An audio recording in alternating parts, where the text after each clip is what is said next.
6/57 6/57, 12/40 12/40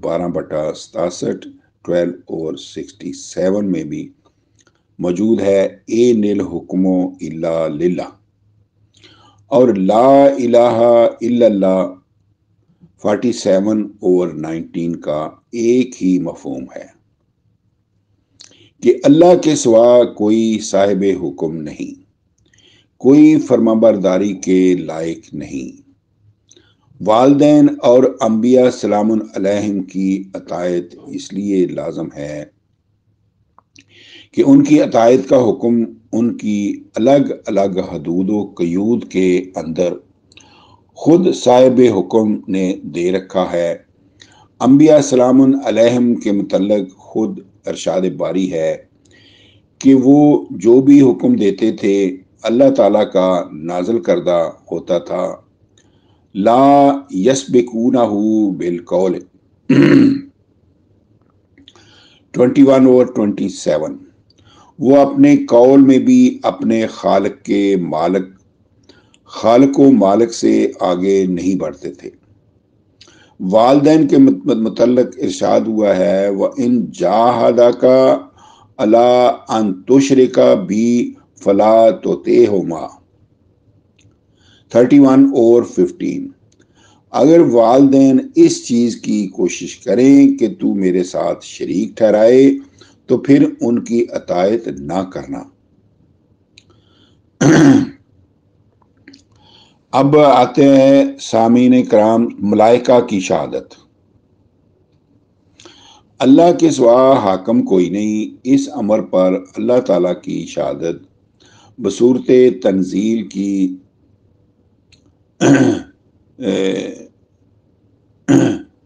وضاحت میں اس سے پہلے ہم کر چکے ہیں۔ دوسرے نمبر پر ہے ملائکہ کی شہادت کہ اللہ کے سوا کوئی صاحب حکم نہیں۔ اس پر مشاہدہ گواہ ہے کہ اس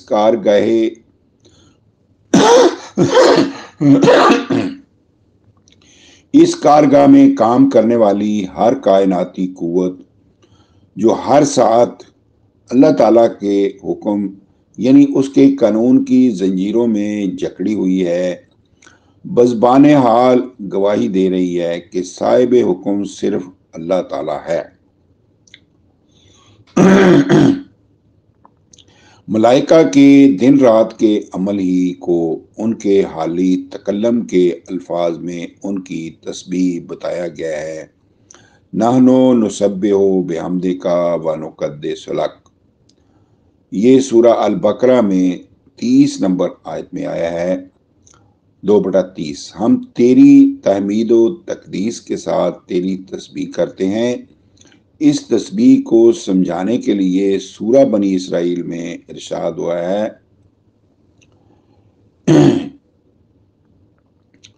کہ نسبح لہ السماوات السبع والارض ومن فیہن وَإِن مِّن شَيْءٍ إِلَّا يُسَبِّحُ بِحَمْدِهِ وَلَٰكِن لَا تَفْقَهُونَ تَسْبِیحَهُمْ 17/44۔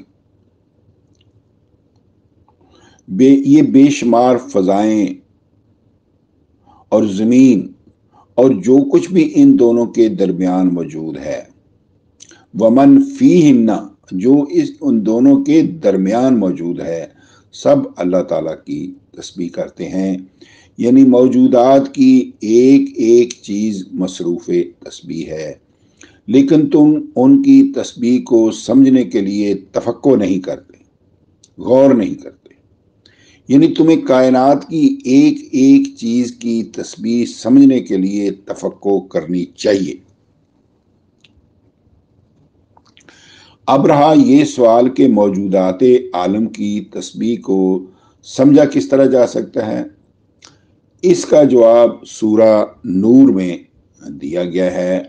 الم ترى ان اللہ یسبح لہ من فی السماوات والارض والطیر صفات کل قد علم صلاتہ وتسبیحہ واللہ علیم بما یفعلون 24/41 24/41۔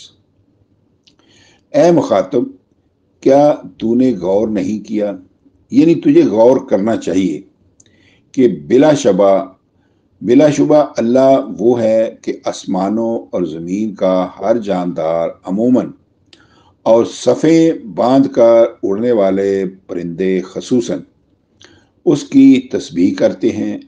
بلا شبہ ان میں سے ہر جاندار اپنی صلاۃ و تسبیح کو خوب جانتا ہے، اور ان کی تسبیح کیا ہے اللہ جانتا ہے، جو وہ الگ الگ کام کرتے ہیں۔ سامعین کرام غور کیجئے، یہاں تسبیح کا بدل آیا ہے ما یفعلون۔ پس ثابت ہوا کہ ہر جاندار کا وہ کام جو اسے خالق موجودات کی طرف سے تفویض کیا گیا ہے، اسائن کیا گیا ہے، یعنی اس کا فرض منصبی ہی اس کی تسبیح ہے۔ اس طرح ملائکہ کی تسبیح ان کے فرائض منصبی ہیں۔ وَلِلَّهِ يَسْجُدُ مَا فِي السَّمَاوَاتِ وَمَا فِي الْأَرْضِ مِن دَابَّةٍ وَالْمَلَائِكَةُ وَهُمْ لَا يَسْتَكْبِرُونَ۔ 16/49 16/49 يَخَافُونَ رَبَّهُم مِّن فَوْقِهِمْ وَيَفْعَلُونَ مَا يُؤْمَرُونَ۔ 16/50 16/50 اور آسمان اور زمین میں جو کچھ ہے، جانداروں اور کائناتی قوتوں میں سے سب اللہ کی فرما برداری کرتے ہیں، اور وہ تکبر نہیں کرتے، وہ اپنے بلند و بالا پروردگار سے ڈرتے ہیں، اور انہیں جو جبلی حکم دیا گیا اس کے مطابق عمل کرتے چلے جا رہے ہیں۔ سامعین کرام، اب حضرت انسان کے فرائض میں داخل ہے 17/24 کہ حکم الہی کے مطابق ہر جاندار اور بے جان اور جملہ کائناتی قوتوں کے فرائض منصبی کو جاننے کے لیے تفکر کرے، غور کرے، اور ان سے بذریعہ تسخیر کام لے۔ یہی ہے ملائکہ کا سجدہ بحضور آدم، جس کی خبر 2/34 میں دی گئی ہے، 17/11 میں دی گئی ہے، 15/29-30 میں دی گئی ہے، 17/61 میں دی گئی ہے، 18/50 میں دی گئی ہے، 20/116 میں دی گئی ہے، 38/73 میں دی گئی ہے۔ وَإِذْ قُلْنَا لِلْمَلَائِكَةِ اسْجُدُوا لِآدَمَ فَسَجَدُوا إِلَّا إِبْلِيسَ۔ اور وہ وقت قابل ذکر ہے جب ہم نے جملہ ملائکہ یعنی کائناتی قوتوں کو بزبان حال کہا کہ سب کی سب نوع آدم کے لیے سجدہ ریز ہو جاؤ، اس کے تابع تسخیر ہو جاؤ، تو ابلیس کے سوا سب ملائکہ نوع آدم کے تابع تسخیر ہو گئے۔ یہ ہے ملائکہ کی شہادت کہ اللہ کے سوا کوئی صاحب حکم نہیں۔ سامعین کرام، پچھلی آیت میں ایک لفظ آیا تھا اولو العلم قائمم بالقسط، اس کی شہادت۔ آیت زیر بحث میں حاکمیت الہی پر تیسری شہادت ان افراد کی لائی گئی ہے جو اول العلم اور قائمم بالقسط ہیں۔ اس پر پہلا سوال یہ ہے کہ اول العلم کون ہیں جنہیں اللہ تعالیٰ نے اپنی حاکمیت کی شہادت کے لیے پیش کیا ہے؟ اس کا جواب سورہ رعد میں دیا گیا ہے۔ وَيَقُولُ الَّذِينَ كَفَرُوا لَسْتَ مُرْسَلًا قُلْ كَفَىٰ بِاللَّهِ شَهِيدًا بَيْنِي وَبَيْنَكُمْ وَمَنْ عِندَهُ عِلْمُ الْكِتَابِ 13/43 13/43۔ اور کافر کہتے ہیں کہ آپ اللہ کے بھیجے ہوئے نہیں، کہہ دیجئے گا کہ تمہارے اور میرے درمیان اللہ تعالیٰ کافی گواہ ہے، اور وہ کافی گواہ ہے جس کے پاس کتاب کائنات کا علم ہے۔ چونکہ قرآن کریم کتاب کائنات کے خلاف ایک لفظ نہیں کہتا۔ سامعین کرام ان الفاظ کو دوبارہ سے سن لیجئے گا۔ قرآن کریم کتاب کائنات کے خلاف ایک لفظ نہیں کہتا، اس لیے وہ لوگ جو اول العلم ہے، اول العلم کا مطلب ہے صاحب علم، یعنی کتاب کائنات کا علم رکھتے ہیں، وہ شبانہ روز کے سائنسی تجربات کے ساتھ بصورت مشاہدات گواہی دیتے چلے جا رہے ہیں کہ یہ کائنات اپنے بنانے والے کے غیر متبدل قوانین کی زنجیروں میں جکڑی ہوئی ہے، اور اس بھری کائنات کا واحد حاکم اللہ تعالی ہے۔ سامعین کرام، یورپ کے غیر مسلم مفکرین و مدبرین کا جو کل تک خالق کائنات کی ہستی میں شک لانے کے نظریہ کے حامل تھے، آج مشاہدات کے ہاتھوں مجبور ہو کر اس چیز کے قائل ہوتے جا رہے ہیں کہ اس کائنات کا کنٹرول ایک ایسی ذات کے قبضہ قدرت میں ہے جس کے قوانین ہرگز تبدیل نہیں ہوتے، بلکہ وہ اتنا بڑا حساب دان ہے کہ کروڑوں برس سے سورج، چاند، ستاروں وغیرہ اجرام فلکی سیلیسٹیل باڈیز جس کو کہتے ہیں کو جس مدار پر چلا دیا ہے، اور ان کا سال بھر کا جو چکر روز ازل سے مقرر کر دیا ہے، اس میں کروڑوں برس کے بعد بھی نہ کوئی خامی پائی گئی ہے، نہ خرابی پائی گئی ہے، نہ اجرام فلکی کے سالانہ ادوار میں آج تک ایک سیکنڈ تک کا فرق آیا ہے، یعنی کروڑوں سال سے سال کے چاروں موسم بہار، گرما، خزاں اور سرما اپنے وقت پر بدستور آتے چلے جا رہے ہیں۔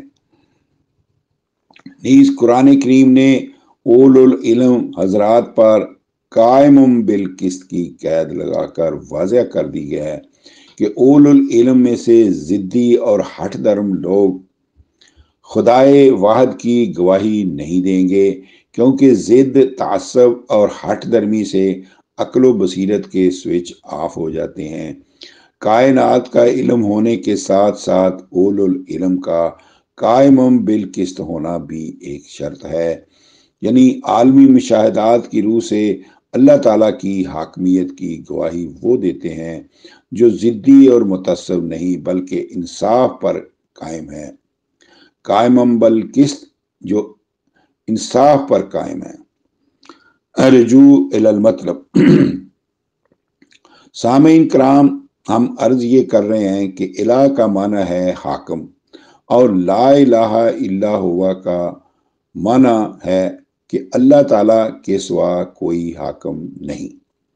چنانچہ اگلی آیت مجیدہ میں اس چیز کی وضاحت کی گئی ہے کہ اللہ تعالیٰ کا پسندیدہ دین صرف اس کی فرما برداری ہے۔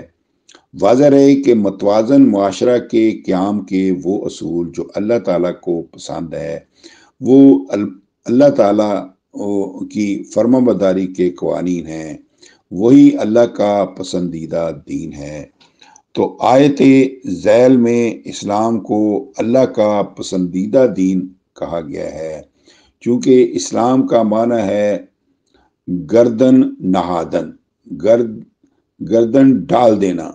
اسلام کا معنی ہے گردن ڈال دینا، اس لیے احکام الہی کے سامنے سر رکھ دینا ہی اللہ کا پسندیدہ دین ہے۔